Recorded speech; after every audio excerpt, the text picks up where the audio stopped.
नमस्कार, आप देख रहे हैं RMST भारत। मैं हूं प्रशांत भूपेंद्र सिंह। आज जनपद मैनपुरी के कस्बा करहल में हम आए हैं सेंट जोसेफ वर्ल्ड स्कूल में।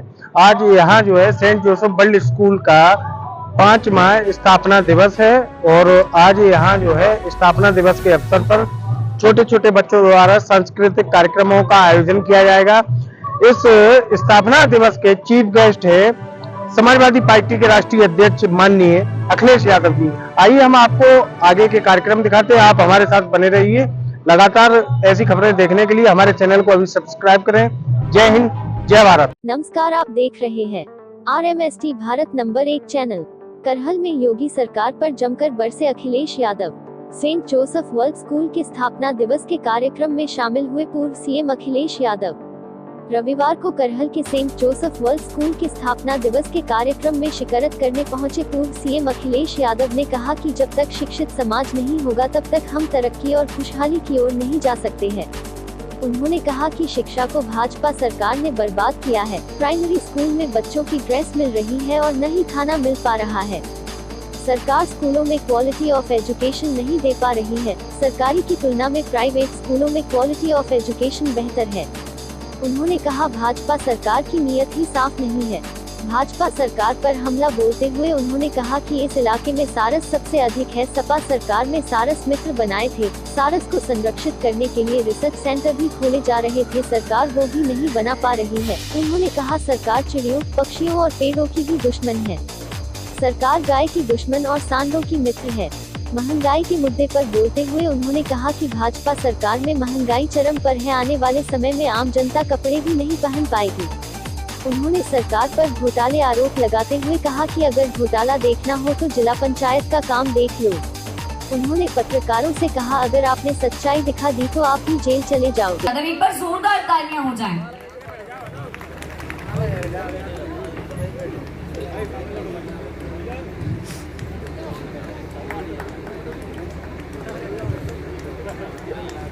और फर्स्ट प्राइज जाता है अमन यादव को, सन ऑफ उसवीर यादव। एक बार जोरदार तालियां हो जाएं, जोरदार तालियां हो जाएं हमारे तीनों बच्चों के लिए। बहुत ज्यादा होनहार हैं हमारे बच्चे, ये बात तो है। और सर के लिए भी एक बार जोरदार तालियां हो जाएं। मिस्टर अखिलेश यादव के लिए एक बार जोरदार तालियां हो जाएं। तालियों की आवाज बिल्कुल नहीं आ रही है। एक बार जोरदार तालियां हो जाएं मिस्टर अखिलेश यादव के लिए। और बच्चों के लिए भी जी, जैसा कि सर ने कहा, सर मैं वो तो कह ही चुकी थी। बहुत ज्यादा ये खुशकिस्मती है बच्चों के लिए कि सर के हाथों से उन्हें प्राइजेस मिले हैं।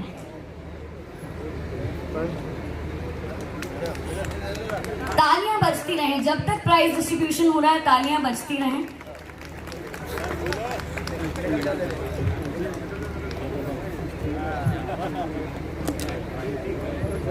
अब सर बच्चों का जिसे कह सकते हैं दिन का सबसे ज्यादा स्पेशल मोमेंट्स हम चाहेंगे आप 2 शब्द बच्चों के लिए कह दें, उन्हें इंस्पायर करें। एक बार सर के लिए जोरदार तालियां हो जाएं। ये बहुत ज्यादा खुशकिस्मती है हमारी कि सर 2 शब्द हम सब के लिए कहेंगे। स्कूल के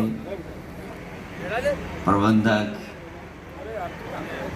जी, प्रधानाचार्य जी और शिक्षा क्षेत्र में लगातार कई वर्षों से काम कर रहे आदरणीय राम मोहन जी, समाजवादी पार्टी के पूर्व सांसद धर्मेंद्र जी, और मैं देख रहा हूँ बहुत बड़ी संख्या में मैनपुरी और आसपास के सभी हमें प्रतिष्ठित लोग दिखाई दे रहे हैं। सभी हमारे पार्टी के सहयोगी साथी यहाँ पर उपस्थित, बड़ी संख्या में हमारे बुजुर्ग माताएं बहनें,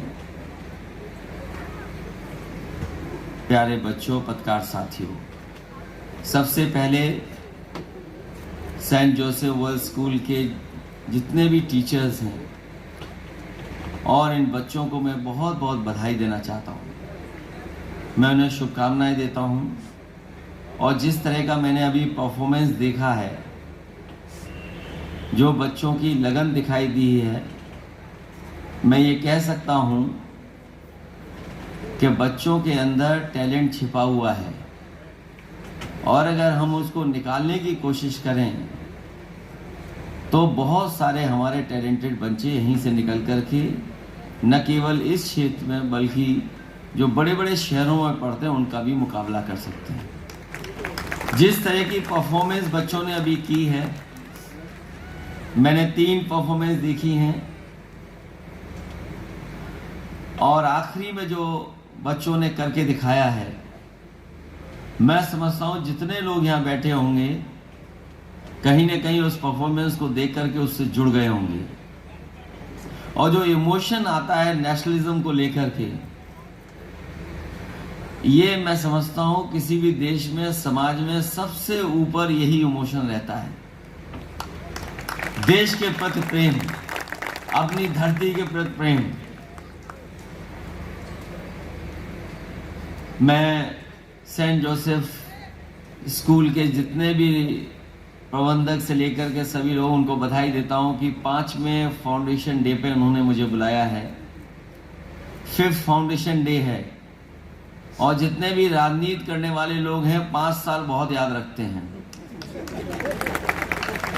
हर 5 साल में बदलाव होता है।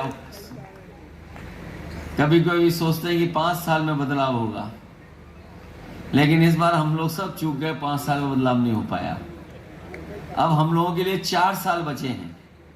उससे पहले एक बड़ी परीक्षा होने जा रही है, क्योंकि परीक्षा में अगर हम लोग सफल हो जाएंगे तो ये जो विकास दिखाई दे रहा है हम लोगों के आसपास, ये दुगनी रफ्तार से विकास यहाँ पर दिखाई देगा। अभी आपके आने से पहले मैं इंटरव्यू दे रहा था, एक यहीं की स्टूडेंट, उन्होंने मुझे इंटरव्यू के लिए रोक लिया और कई सवाल उन्होंने पूछे। उस सवालों में एक सवाल ये पूछा कि हम लोग परीक्षा के समय पर स्ट्रेस को कैसे दूर रखते हैं। तो मैंने ये कहा कि जो संस्था खड़ी है यहाँ पर तो बच्चों को कभी स्ट्रेस हो ही नहीं सकती है, क्योंकि अकेला संस्थान है, आसपास तो खेत दिखाई दे रहे हैं और अगर किसी भी खिड़की या आसपास देखोगे तो कहीं ना कहीं आपको सारस दिखाई दे जाएगा। अभी जैसे ही मैं आपके संस्थान में आया, रास्ते में मुझे सारस दिखाई दे गया। ये समाजवादियों का जो सारस से नया रिश्ता जुड़ा है, बड़ा अलग रिश्ता जुड़ गया है।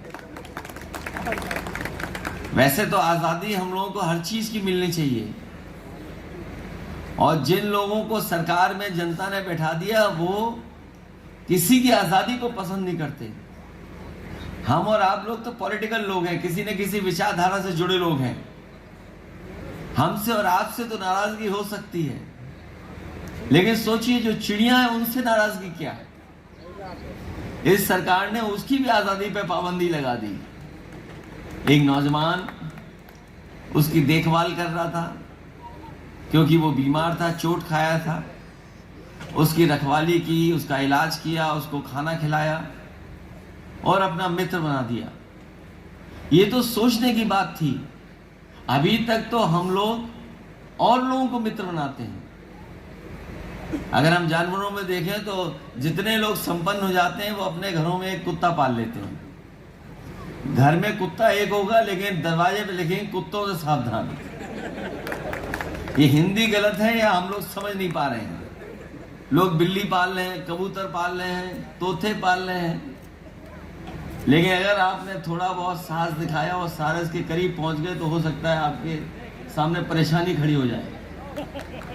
और ये सरकार ऐसी है जो परेशानी खड़ी कर रही है, और किसी भी रूप में अगर कोई कानून का उल्लंघन करेगा तो ये बहाना ढूंढ करके उसके खिलाफ कार्रवाई कर देंगे। लेकिन हमें खुशी है इस बात की कि जिस समय हम लोगों ने उस सारस के साथ और सारस के जो मित्र बना उसके साथ खड़े हुए, पूरा देश का झुकाव उधर दिखाई दिया है। उन्होंने सवाल खड़ा किया, अगर सारस को इलाज कराने में, उसको खाना खिलाने में कार्रवाई हो सकती है तो जो लोग मोर को खाना खिला रहे तो उन पर कार्रवाई कब होगी। और इधर तो एक नई बहस छिड़ गई है कि कौन ज्यादा पढ़ा लिखा है, हमारे लखनऊ वाले के दिल्ली वाले। हालांकि लखनऊ वालों की पढ़ाई तो पता नहीं कहाँ हुई होगी।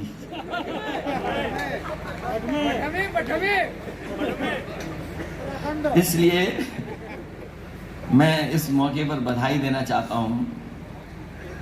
मैं जब आपके पास आ रहा था तो मैंने कहा कि बच्चों से मैं क्या बोल सकता हूँ। या जो टीचर्स हैं उनको क्या मैं कह सकता हूँ, जो उनके माता पिता हैं उनके बीच में क्या बात रख सकता हूँ। यहाँ पर बहुत सारे लोग होंगे, उन्हें ज़रूर वो पत्र पढ़ना चाहिए, और बच्चों को ज़रूर, और टीचर्स को ज़रूर, और पेरेंट्स को ज़रूर। जो कभी अब्राहम लिंकन ने अपने बेटे के टीचर को लिखा था पत्र, शायद बहुत सारे लोगों ने बहुत सी बातें लिखी होंगी बच्चों के बारे में, बहुत सी चीज़ें हैं, लेकिन मैं समझता हूँ सबसे बेहतर अगर किसी ने पत्र लिखा है वो भी अपने बेटे के टीचर को, तो वो अब्राहम लिंकन ने लिखा है। हालांकि इस समय नहीं है, नहीं तो मैं अपनी जेब में रख के लाया था उस पत्र को, और मैंने कहा था, मैंने सोचा कि शायद मैं वहाँ पढ़ूंगा, लेकिन आजकल ज़माना गूगल का है, सोशल मीडिया का है, वो पत्र जरूर पढ़ना चाहिए। बहुत सी ऐसी बातें लिखी हैं जो टीचर को जाननी चाहिए और बच्चे को पढ़ाना चाहिए। कई उसमें उदाहरण हैं इस तरह के। इसे उससे बेहतर मैं समझता हूँ कोई पत्र नहीं लिखा गया है, क्योंकि जब बच्चा पढ़ता है और जब बच्चा ग्रोइंग स्टेज पे है तो वो एकदम कच्चा है। वो जिस रास्ते पर उसको डाल दोगे, जितना उसको समझा दोगे, जितना उसका टैलेंट आप निखार दोगे, उतना ही वो आगे बढ़ेगा। और दुनिया के उदाहरण हैं कि जो गरीब है, जो जमीन पर रहा है, वो दुनिया की ऊंचाइयों पर पहुंचा है। और केवल भारत में नहीं बल्कि दुनिया में उसके उदाहरण हैं। और हम आप लोगों को जो विरासत में मिली है राजनीति, समाजवादी आंदोलन, यहाँ तो बहुत सारे ऐसे परिवार के लोग बैठे हैं जिन्होंने नेताजी को बहुत करीब से देखा है। मैं जब चुनाव में था, मैं यही बात कहता था कि यहाँ पर बहुत सारे लोग हैं जो नेताजी को संघर्ष में साथ देकर के उन्हें बढ़ाया, नेताजी का साथ नहीं छोड़ा। तो सोचो नेताजी कहाँ से निकल करके और किस ऊंचाई तक पहुँचे, वो यहीं से निकले, आपके लोगों के बीच से ही निकले। तो जहाँ नेताजी के जीवन से हम लोग सीख सकते हैं, वहीं दुनिया में तमाम ऐसे उदाहरण हैं जहाँ पर बहुत छोटे छोटे परिवारों से, गरीब परिवारों से, जिन पे बहुत ज़्यादा संसाधन नहीं थे, बहुत सी चीज़ों का अभाव था, लेकिन उन्होंने अभाव और ज़रूरतों को अपनी ताकत बनाया, मेहनत की, परिश्रम किया, और उसका परिणाम ये हुआ कि वो जिस क्षेत्र में भी मेहनत किए उस क्षेत्र में वो ऊंचाई तक पहुंच गए। इसलिए मुझे उम्मीद है कि इतनी दूर दराज अकेले में और एकांत में स्कूल बना है, यहाँ पर बच्चे पढ़ेंगे, पढ़ लिख करके आगे न केवल अपने परिवार का नाम बढ़ाएंगे बल्कि प्रदेश का, समाज का और देश का भी नाम आगे बढ़ाने का काम करेंगे। जहाँ कार्यक्रम खत्म हुआ था, हमारे फौज के लोग किन परिस्थितियों में सीमा की रक्षा करते हैं और कई बार उनकी जान चली जाती है, शहीद हो जाते हैं। आज जो शहीदों को सम्मान मिल रहा है वो घर परिवार के लोगों से मिल पा रहे हैं, वो किसी और की देन नहीं, वो नेताजी की देन है। नेताजी की वजह से ही आज शहीद घर परिवार के बीच में पहुंच सकता है। जहां आज हम जिस माहौल में हैं, हमारा देश न जाने कितना आबादी में बढ़ता चला जा रहा है। अगर हम आबादी में बढ़ रहे हैं तो उतनी ही हमारे सामने संकट पैदा हो रहे हैं, बड़ी बड़ी चुनौतियां हैं कि आने वाली पीढ़ी को हम नौकरी कैसे देंगे, उसको रोजगार कैसे देंगे, उसके जीवन में बदलाव कैसे लाएं, उसके जीवन में खुशहाली कैसे लाएं। जो लोग सरकार में हैं वो धर्म को भी पकड़ लिए हैं और राष्ट्रवाद को भी पकड़ लिए हैं। धर्म और राष्ट्रवाद उन्होंने अपने साथ मिला लिया है। इसलिए हम समाजवादियों के सामने बहुत बड़ी चुनौती है, लेकिन हम जानते हैं कि समाजवादियों ने जो जनता के बीच में काम किया है उसका कोई मुकाबला दूसरा दल नहीं कर सकता, और भारतीय जनता पार्टी तो कभी नहीं कर सकती, क्योंकि इन्होंने कहा कि 100 में 4 ही बेरोजगार हैं। बताओ 100 में 4 बेरोजगार हैं क्या? कोई कल्पना कर सकता है? इन्होंने जो सरकारी बजट पेश किया उसमें कहा कि अनएम्प्लॉयमेंट रेट 4.2% है। ऐसा लगता है कि 100 में सबको नौकरी मिल गई है, केवल ही 4 बेरोजगार हैं। इससे बड़ा झूठ क्या हो सकता है? न केवल यहां झूठ बोला उन्होंने, बल्कि ये भी कह दिया कि आय दोगुनी हो गई, प्रति व्यक्ति आय दोगुनी हो गई।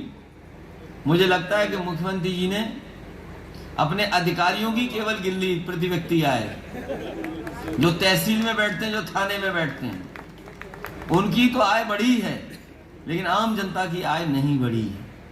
कोई कल्पना कर सकता है कि सरकारी आंकड़े ये कहें कि प्रति व्यक्ति आय दोगुनी हो गई, और यहीं तक भारतीय जनता पार्टी वाले नहीं रुके। उन्होंने कहा कि हमारी ग्रोथ रेट आज 16% है।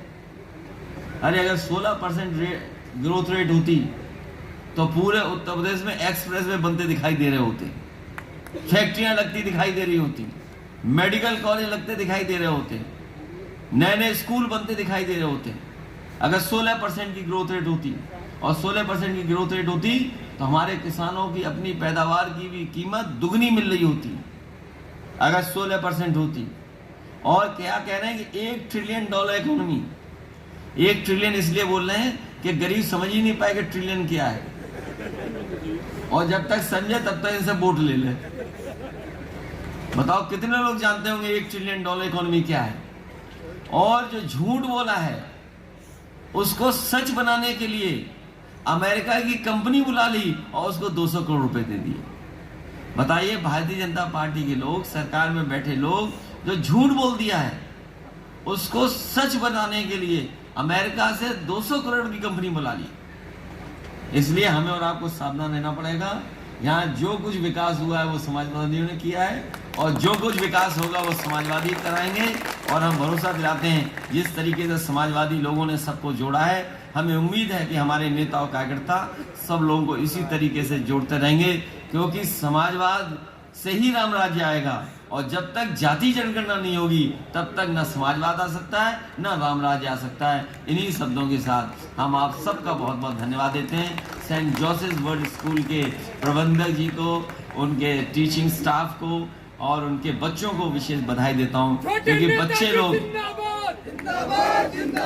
बच्चों को इसलिए विशेष बधाई कि उन्हीं की वजह से रौनक है, उन्हीं की वजह से सब अच्छा लग रहा है, उन्हीं की परफॉर्मेंस अच्छी है तो सब अच्छा लग रहा है। इसलिए बच्चों को बहुत बहुत शुभकामनाएं, बधाई। और हमें उम्मीद है कि यहाँ के बच्चे आगे बढ़ेंगे और न केवल समाज बल्कि देश में भी अपना नाम रोशन करेंगे। बहुत बहुत बधाई। बहुत बहुत संस्थान के वार्षिकोत्सव कार्यक्रम में आप पहुंचे हैं, और ये सर, अरे ठीक है अध्यक्ष जी, और शिक्षक और राजा के भाग्य में सुख नहीं होता, क्या कहें? देखिए, ये बहुत फिलोसफिकल बात है, किसको सुख और किसको आराम। लेकिन मैं समझता हूँ शिक्षा से लोग अपना जीवन बदलते हैं, भाग्य बदलते हैं। जितना अच्छा हम शिक्षा दे सकेंगे समाज को, देश को, प्रदेश को, उतना ही हमारा खुशहाली और तरक्की के रास्ते पर जाएगा। भविष्य में हमें शिक्षा के क्षेत्र में जितना काम कर सके उतना करना चाहिए। अगर शिक्षा नहीं होगी तो हमारा समाज आगे नहीं बढ़ेगा। यही बाबा साहब भीमराव अम्बेडकर जी चाहते थे कि शिक्षित समाज बने, और खासकर उनका समाज शिक्षित बने। डॉक्टर राम मनोहर लोहिया जी भी यही कहते थे, नेताजी भी यही कहते थे कि जब तक शिक्षित समाज नहीं होगा तब तक हम तरक्की और खुशहाली की ओर नहीं जा सकते हैं। लेकिन जिस तरह की व्यवस्था भारतीय जनता पार्टी की सरकार में है, आज गरीब को शिक्षा नहीं मिल सकती। प्राइमरी स्कूलों की जो व्यवस्था है वो बर्बाद कर दी इन्होंने। न खाना मिल रहा है, न ड्रेस मिल रही है, न जूते हैं, न मोजे हैं, न स्वेटर है। और जिस हिसाब से पढ़ाई होनी चाहिए, क्वालिटी ऑफ एजुकेशन, वो भी क्वालिटी ऑफ एजुकेशन ये सरकार नहीं दे पा रही। प्राइवेट में तो बेहतर है क्वालिटी ऑफ एजुकेशन, लेकिन जो क्वालिटी हमारी सरकार की है वो अच्छी नहीं है। तो सोचिए समाज में क्या कंपटीशन होगा। एक तरफ तो अच्छी पढ़ाई, एक तरफ खराब पढ़ाई। लेकिन मौजूदा वक्त में देखा गया, जहां आप जाते हैं उसका ही काल चक्र उल्टा चलने लगता है। चाहे कहीं नहीं चल रहा। सारस तो एक छोटा उदाहरण है, जब सरकार की नीयत साफ नहीं है। ये इलाका वो है जहां सबसे ज्यादा सारस हैं। और मुझे याद है समाजवादी सरकार में न केवल सारस मित्र बनाए गए थे, बल्कि सारस को संरक्षण करने के लिए संस्थान और रिसर्च सेंटर बन रहा था, वो भी सरकार ने नहीं बनाया। आखिरकार सरकार विरोधी पार्टी की तो दुश्मन हो सकती है, चिड़ियों की, पंछियों की, पेड़ों की दुश्मन है सरकार।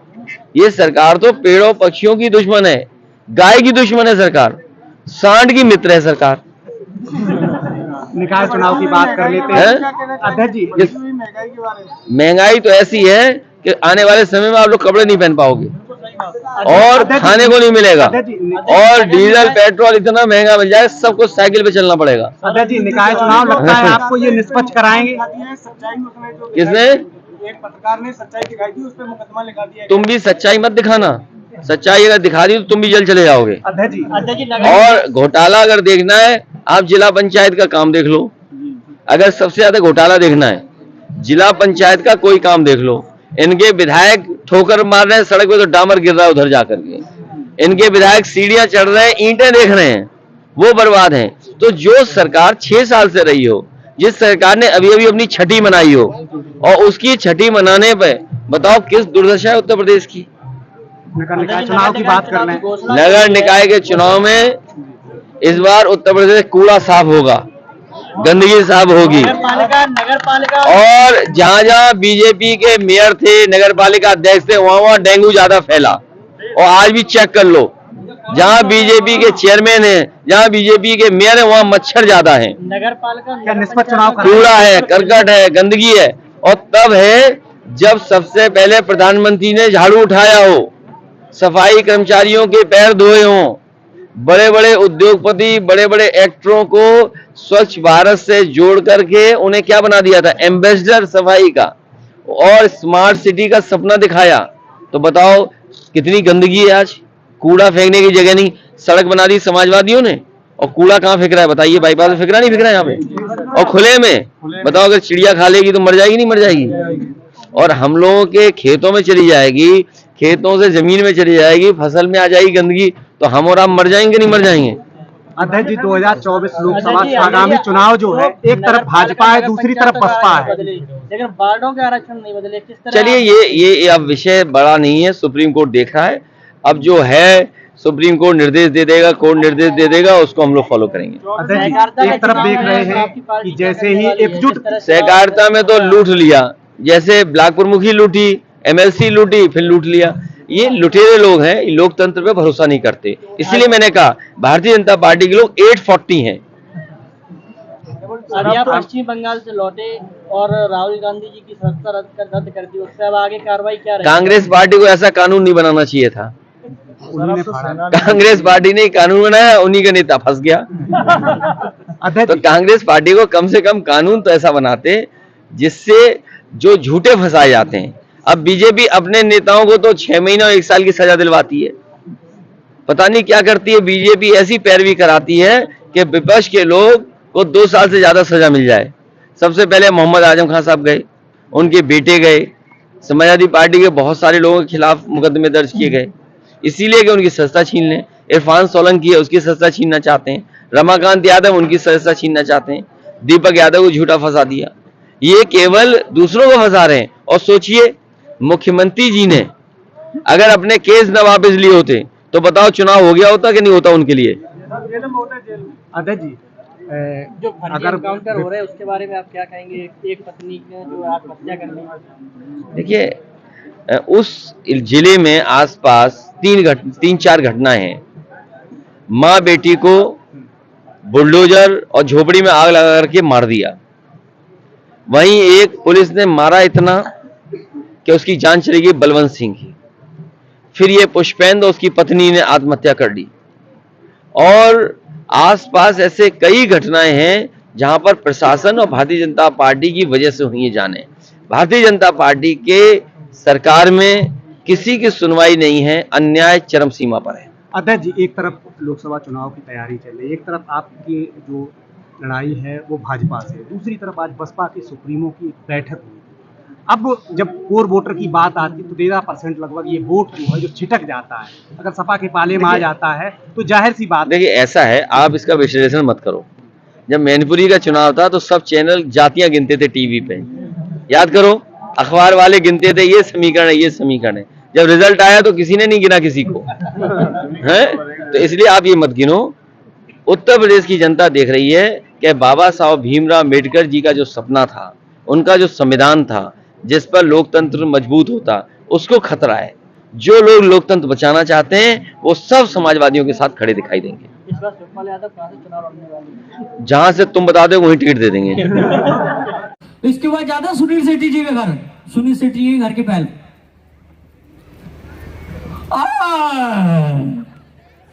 बाबू भैया ऐसे तो नहीं होता। आपने मेरे घर की बैल बजाए क्योंकि आप मेरे घर पे गुलाल लगाने आए हैं। गुलाल से मेरा चेहरा खराब हो जाता है, ऐसे तो नहीं होता है। इसके बाद जाते हैं मिथुन दादा के पास। मिथुन दादा के पास कोई शक, अगर आपने मेरे गुलाल लगाया तो मैं आपको जेल में बंद करवा दूंगा।